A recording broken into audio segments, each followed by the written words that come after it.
Goodman, the Hot Nerd, bringing you another episode of the Hot Nerd Podcast. How are you doing today? I hope things are going absolutely wonderful wherever you find yourself. Before we jump into today's episode, do me a favor, head over to the website, www.thehotnerd.com. Follow along on all things social media, at The Hot Nerd, except for Twitter because it's super duper special. It's at The Hot Nerd 1. You can find my stuff on Instagram, LinkedIn, Facebook, wherever. You can even find me. You can just find Sam Goodman. That's probably the easiest way. If you want to follow me on LinkedIn, that's definitely the easiest way. I've been telling you I've had a little bit of a social media fast. I've just been calling it a fast. Just to get away from all of that stuff. It's just a time suck, right? It's just such a time suck when I've got so many other things that I'm focusing on at the time. So if you do follow, I guess I'm saying don't expect a lot right now, but maybe expect more in the future. Maybe that's the worst. I think that's the worst pitch for following somebody that I've personally at least ever heard. But yeah, follow me and expect nothing for it, I guess. But again, I hope that you are doing absolutely awesome wherever you find yourself. As you know, I'm coming to you from the sunny and the beautiful Phoenix, Arizona. Still in the death grip of summer here in Phoenix. And when I do these things, it's nice, it's beautiful. I wake up in the mornings, I get up kind of early, so I'm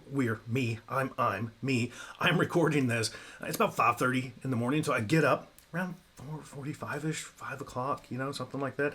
I get up, I make some coffee, I go outside. It's hot. It's still hot in Phoenix, but it's not like earth scorching hot. But you know how you get up, you kind of want to knock the chill of the night off a little bit. So I'll walk out into the 90-degree weather at 4:45 a.m. and sit outside and drink some coffee and hang out, and then get ready to come in here and do one of these things. And I'm super pumped to be here to talk to you about all things human and organizational performance, all things safety, and whatever just pops into this crazy head of mine here as we go along. And speaking of coffee, let me pause here for a second and get a little.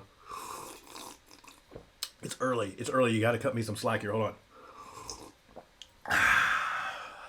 Caffeinating, refreshing, all the above.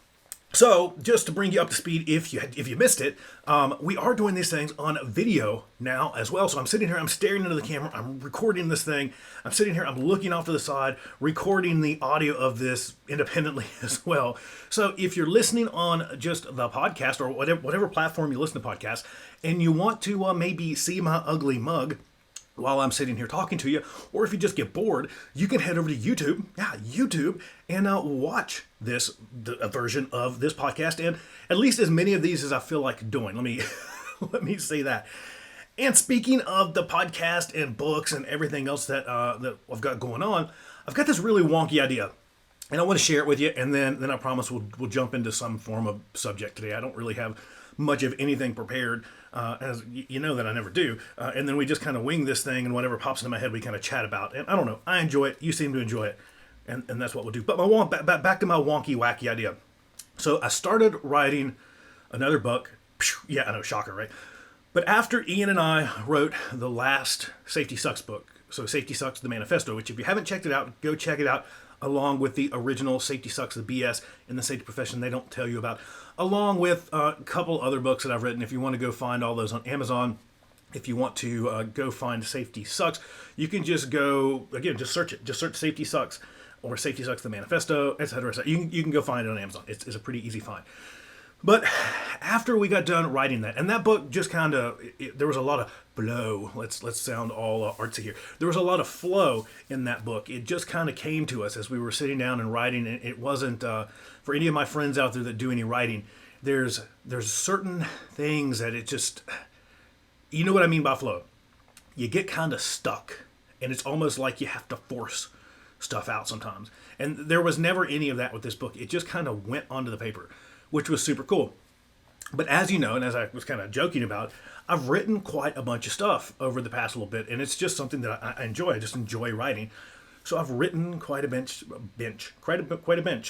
don't know, it's early. I've written quite a bunch of books in the past roughly 2 years. Five-ish, something like that.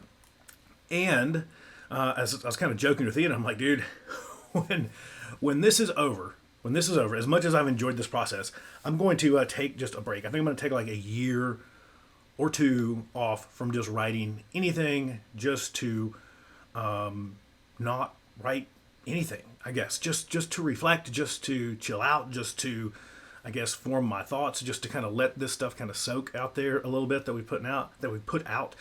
And then I guess I lied to myself because I immediately just started writing more stuff. It's just like I wasn't done, I guess. So a couple things here. Number one, when I do get to the point, I guess, where I feel like I can chill, I will. I promise. And I'm really saying this. I'm really saying it this time that I think after this, and this isn't like some lengthy anything, but I think when I'm done with this, I'm gonna just stop for a little bit. Just stop writing. Just writing, not the podcast, stuff like that. But just stop writing. Just take a little pause and just kind of hang out and not have that always kind of looming over my head or in the background of like, there's stuff you need to finish writing. There's stuff you need to finish writing. I'll be laying in bed and that's what comes into my head. Is like, you could be writing right now instead of sleeping. For all my workaholics out there, you know exactly what I'm talking about. But back to the main wacky wonky idea here that I had. So I'm looking over here for my video friends here. I'm looking off to the side and I'm looking at, a couple hundred pages that are just kind of over on my second screen that I always just kind of keep up and I'm always just kind of tinkering with. And I was kind of sitting here the other day and I'm like, we haven't done an audiobook for the manifesto. I haven't done really an audiobook for anything other than safety sucks, the BS in the safety profession that they don't tell you about. And there's some plans to go back and make some audiobooks for those things. But the wonky idea. Let me just throw it out there because I'm going to keep delaying this unless I do.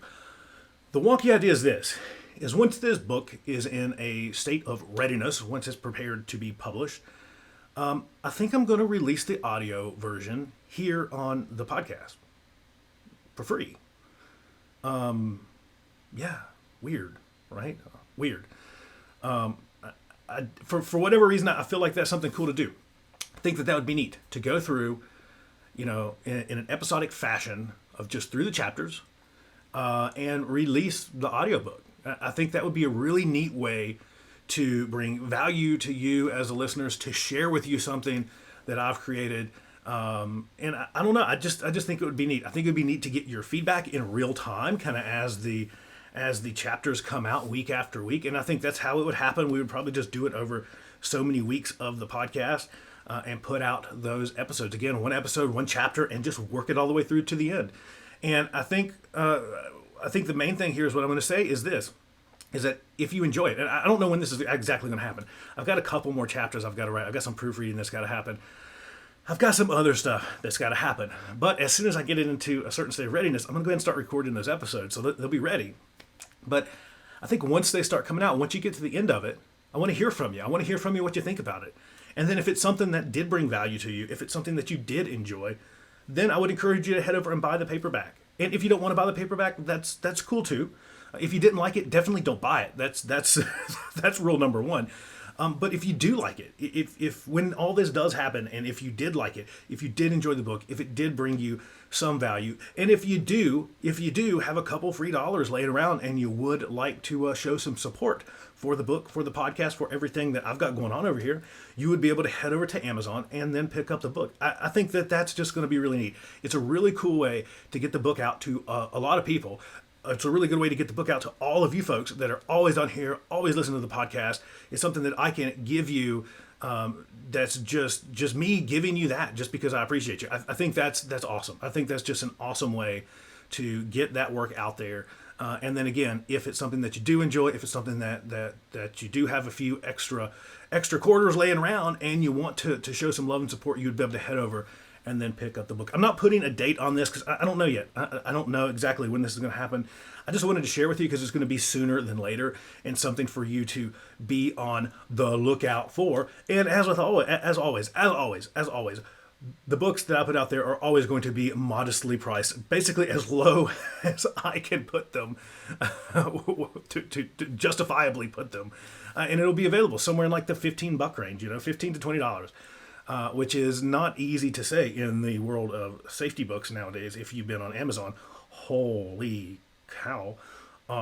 Side rant, I guess. But so there's that. There's your little bit of an update. There's just there's a little bit of something for you to hopefully look forward to. And as you know, we're doing these things weekly now. I just have to keep saying that. I know a bunch of you have asked where's the Wednesday episodes. I've just been doing these weekly just because I need the time. I'm writing. And then, as you know, I've got a whole day job that's escalated. It's escalated.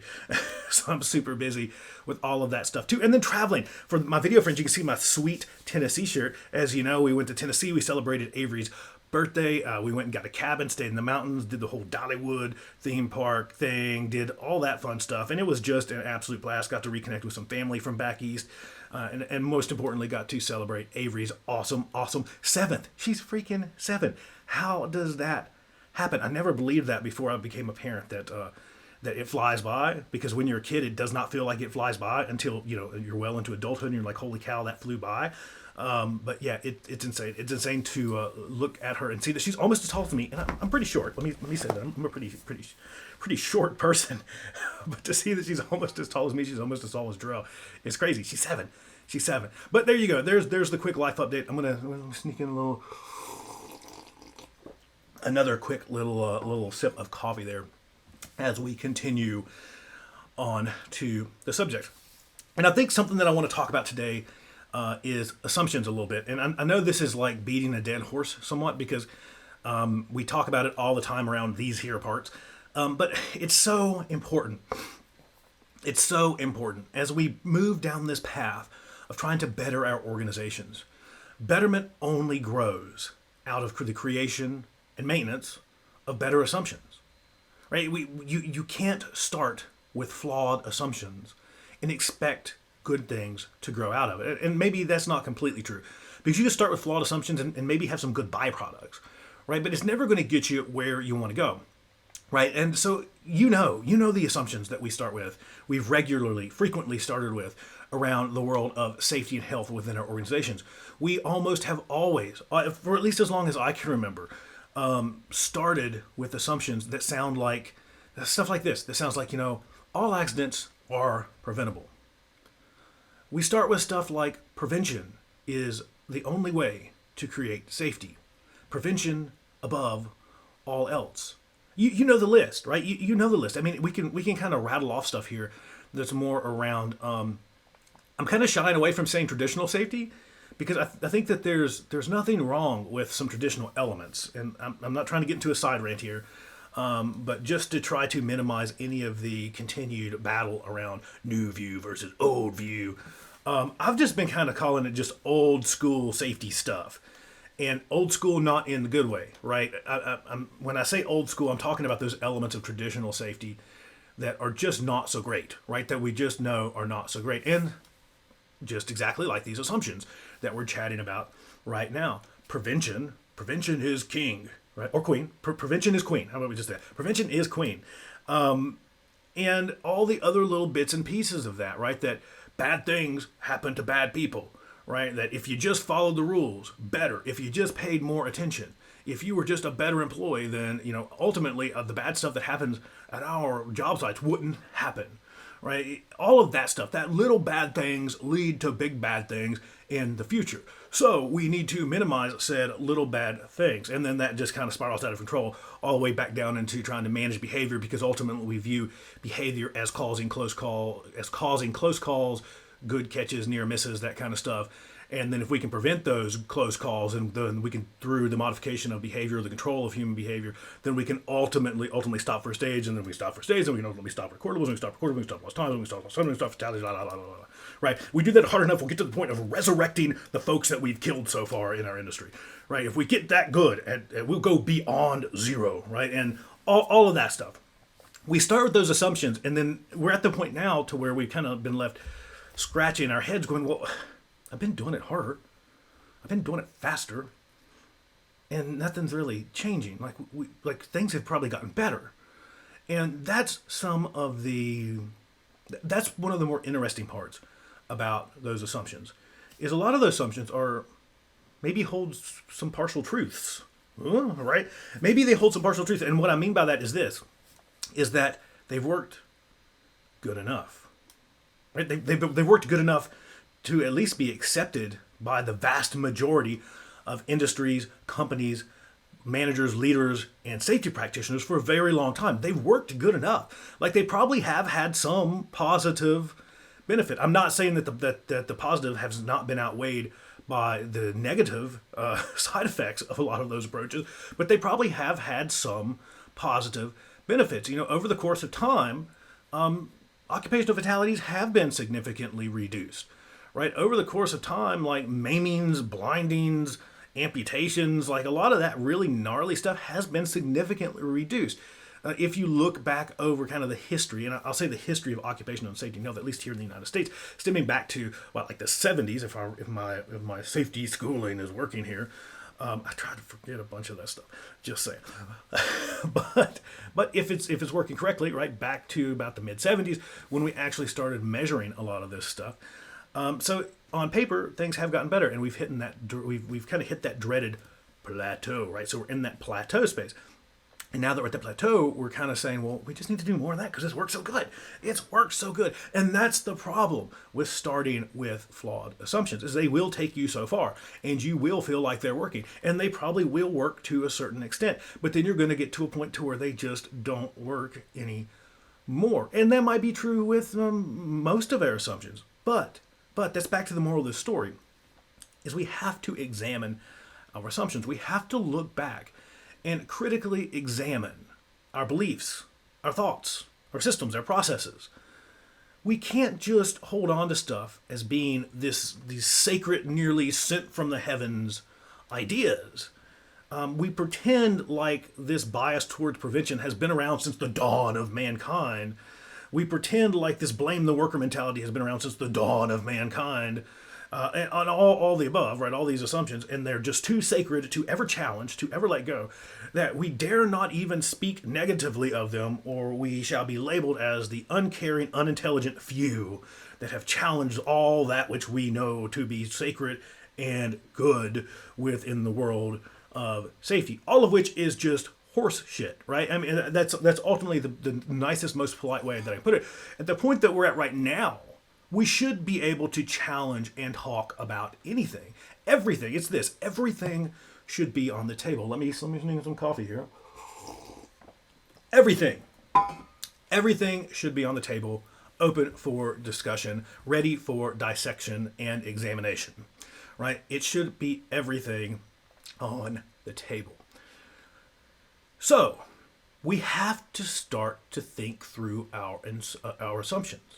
Our assumptions create the work worlds, ultimately, in which we live. They create the work worlds in which we live, the artifacts that manifest themselves in those work worlds. They help to lead to our exposed values, the way that we think about things, the way that we feel about things, the way that we react and respond to things, and pretty much everything that's ultimately important downstream of those assumptions. They influence them, and not to reduce this down, but let's just say for the sake of this conversation, that they influence them positively or negatively, right? And I get that, you know me, I know that there's a gray, I know that there's an in-between. Again, sake of conversation. But just in our thought process here for examining them, let's think positive or negative, right? So we have to start with better assumptions. And we kind of already know, we've talked about that. What are some of those better assumptions? Some of those better assumptions are things like, failure will occur. Right? Failure's going to happen rather than failure shall not happen, right? We have to understand that failure is always there, looming and ready to strike, and it's going to. It absolutely will. We have to understand that prevention is good. It is great. It has led to amazing innovations in our work worlds and others, but it will always break down and it will fail at some point. And when it does, we should be prepared for it to do so, right? We cannot just rely on prevention as this God's gift to man that shall stop all bad things from happening, because we're never going to think of everything. We're never going to have the imagination to think of everything. We're never going to always be there. And with that, our preventative strategies are always going to degrade over time. They're always going to weaken. They're always going to fail. And a lot of times most of them, a good chunk of them, are very human behavior dependent. They're dependent on people to make the right decisions, to put those into place, to make sure that they are there. And then ultimately they will break down at some point and will fail. It's just going to happen, right? I'm not going to go through the whole list of all of these assumptions. I just want to continue to relay on how important they truly are. If we want to change the environments in which we work, our people work, if we want to change the culture, the cultures of our organization, it all starts with forming better assumptions. Now, the problem is with where we're at right now in most of our organizations, is we've been operating under those assumptions, those older assumptions, I won't even say flawed. Some of them might be good, but we've been operating under those more traditional sets of assumptions for a very long time, and they worked good enough, right? And again, that's where change gets really interesting, is because those things have worked good enough. They've worked good enough for us to accept them as true, right? They've worked good enough for the companies to look at them and go, well, they're good enough. At the very least, they're good enough. And we've also, again, we take that belief a little bit farther and say, well, they're good enough, and when they break down, we just need to focus on doing them better, and then they'll be better. Right? And so it's really challenging to actually go through and peel back some of that stuff and try to create change. But that's the case. That's the case that we have to make. That's the conversations that we have to make. We have to paint that picture of why certain assumptions probably aren't so great and why we should replace them with better ones. And that is a slow, tedious process. That happens conversation by conversation. It takes time, but it is worth. It is absolutely worth, 100% worth the time and effort. Because if you want any form of lasting change within any part of your organization, safety is often just the catalyst, right? Safety is often just the piece that we talk about. But these assumptions impact everything, right? They impact everything. If you want true lasting change, you have to start with assumptions, right? It's the reason why when we go out and we toss in cookie cutter programs into our organizations that say all the right things, right? That feel really, really, really good, that have all the little bits and pieces about this and that and the other. You could sit down and craft the most amazing safety program that is centered around every single thing that we talk about. You could run it past all the greats within our little world of safety better, within our world of safety differently, human and organizational performance. You could run it by everyone, and everyone give you the thumbs up saying this is perfect. Like this is amazing. This is perfect. And then throw it into your organization, and it will fall flat on its face because you're not working on the right part. Right? You're not working on the right part. All of that stuff grows out of assumptions. When we're trying to affect change in our organizations, so often we're starting at the wrong spot. Right? We're starting at the bits that we can see. We're people. That's what we like to do. If we see something, we know we can work on it. If we see it, it's like, I can see that, I can touch it, I can feel it, I can work on it. Right? So we work on stuff like rules and procedures and posters and stickers and all kinds of wacky stuff that feels really, really good and feels, in the moment at least, like we're doing something, right? We're doing something. There wasn't a piece of paper there before, and now there's a piece of paper there. Before, they didn't have to wear that cool badge on their lanyard that told them, X, Y, and Z, and we love and care about you, and now they do. I can see that. I can feel that. I can print out a poster with values on it and stick it on the wall, and I can walk past it every day and see it. That has to count for something. Not so much. not so much. Because you're forcing those bits, right? They're not artifacts. They're just forced chunks of crap that we're putting out into our organizations, right? Those things have to grow from the assumptions on which they're based, because that's where they're coming from. They're coming from those assumptions. So if you go out and your assumptions say that your values are A, B, and C, but the poster that you're putting on the wall, that feel-good poster, says that your values are truly X, Y, and Z, the only thing that you're doing when your employees walk past that is they're going, look at that bullshit. That's not true. And just walk right past it. Right? Walk right past it. I mean, that's a really good exercise for you. If you want to. If you feel like and it's according to where you're at. And I feel like most of the folks out there that probably tune in and hang out and listen are probably chugging right along on their hop journey, because I have conversations with a lot of you, many of you almost weekly, about some of your progress, and it's amazing. You guys are awesome. You guys are rock stars. All of you out there are just amazing at trying to create just overall betterment throughout our work worlds. But do this exercise. Go out and you have this. I'm almost guaranteed that you have this. Your company has a value poster, right? Like, this is our values. This is our values, right? I almost promise you that you have that. Go out and take that and then do like a comparative analysis, right? Look for gaps. Look at it. Look at the assumptions, the normal felt assumptions throughout the organization. And then compare that to what your values actually are. Is there a mismatch? Is it true? Is it not? That's for you to find out. But it's an interesting exercise. I've been a part of doing that a couple of times, And yeah, that's it can be eye-opening. It can absolutely be eye-opening. But back to the point here, and then I super duper promise that I'll shut up. If we want to make things better, if we want to away from some of the biases that really hold us back in the world of workplace safety, a really good one to highlight here is like our bias towards prevention, like prevention only, prevention is queen, right? If we want to move past some of those things, we really have to start with the assumptions on which they're formed, right? The assumption, when we really focus down into prevention as an example, the focus here is that prevention must be the end all be all, because we still firmly believe that little bad things lead to big bad things happening. And the only way that that works is if that prevention is the only way. Right? That's the only way that that works. Right? When you drill that down, when you run that logic to its end, that's the only way that that truly works. Because even if you minimize the outcome, it still happened. And if it still happened, that means that the next piece in that ladder towards fatalities, that pyramid towards fatalities, that means that you have primed yourself to take the next step. Even if through intentional action and capacity that you stopped something negative from occurring on the other side of the boom, kapow, it's not good enough. Should have never happened to begin with. Right? That's where that logic goes. So prevention has to be the end all be all in that equation. That's the only way that it works. You cut that all the way back down, right? Because that's how this works. And I'm just focusing on prevention as an example here. Take this wherever you want to with any of the other assumptions. But we start with this idea, right? That again, little bad things cause bigger, badder things to happen in the future.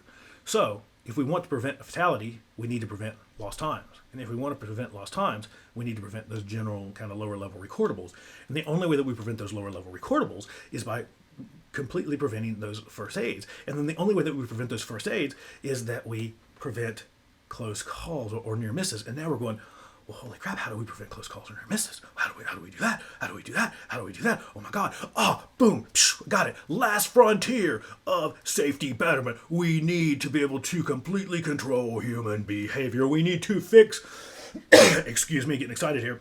We need to fix those pesky humans. How do we do that? Observations and oversight. Severe punishments for people that we see.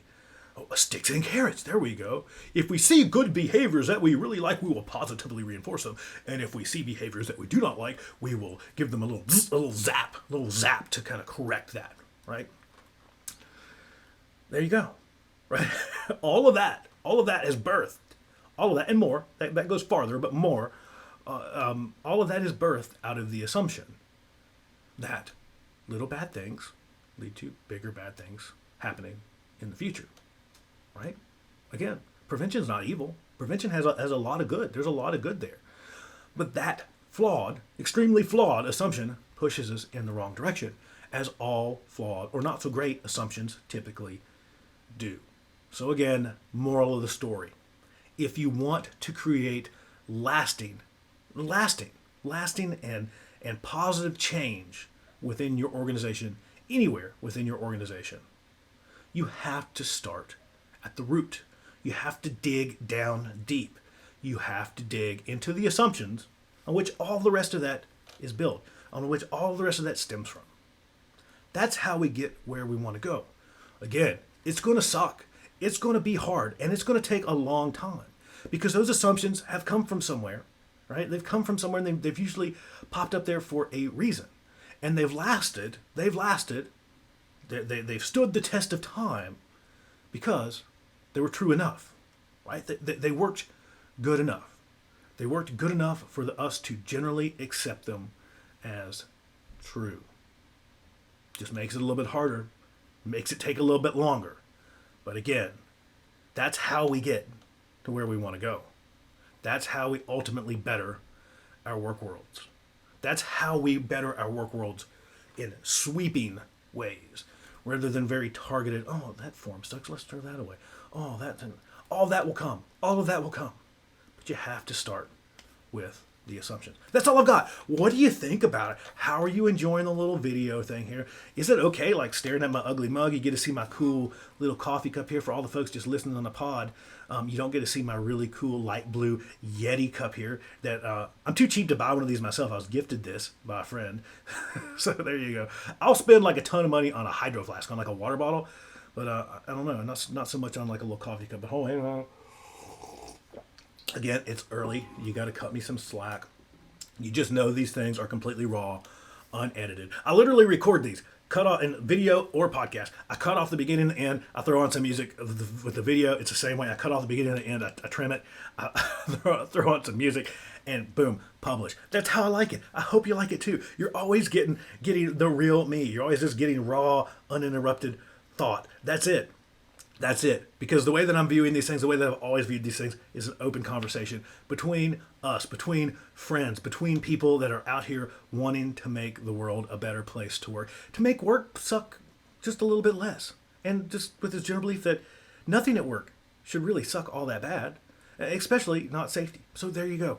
If you want to get into contact, you know how to do that. Sam@thehopnerd.com, thehopnerd@gmail.com. Again, check out the website, www.thehopnerd.com. Follow along on all things social media. And be on the lookout. Be on the lookout for the new book.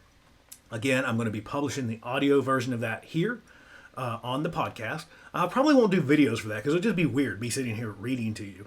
I don't know. You can tell me, but I was probably shy away from that. But yeah, it'll be here, and then it'll be published at the same time. And I would say maybe within the next few months, I would be looking for it. Before the end of the year, definitely, before the end of the year. But if you want to check that out, if you listen to it and you like it, and you want to show us some love and support, you'll be able to head over and then purchase a copy of the book. Again, turning the world on its head here. That's what we do. You know how that goes. Just being setting the world on fire. That's all I got. Sam Goodman, the Hop Nerd, signing off. Bye, everybody. Bye.